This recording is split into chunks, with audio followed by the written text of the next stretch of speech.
Robbi anzilni munzilan mubarakan khayrul munzilin.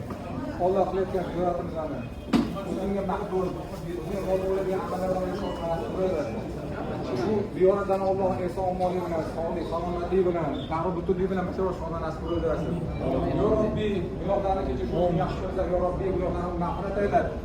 Onadan yangi tug'ilgan chaqaloqdek amallarni bajarib chiqmoqlikni, jannatdaligida Allohning yuzlashmoqlikni Alloh nasib qilsin.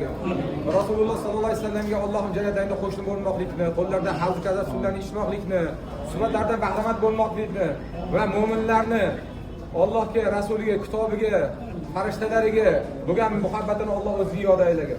Hammamizning maqsadlarimiz hosil bo'lsin, duolar ijobat bo'lsin. O'tganlarga Alloh rahmat qilsin, qolganlarga salomat qilsin. O'ylagan shar'iy orzu ezguniyatda eng afzaliga Allohning tezlik bilan erishmoqni Allohim hammasiga nasib qilsin. Va sallallohu alayhi sayyidina va nabiyina va shafiina va ulana Muhammadin va ala alihi va ashabihi ajma'in bi rahmatika ya arhamar rohimin. Xush kelibsizlar. Rahmat.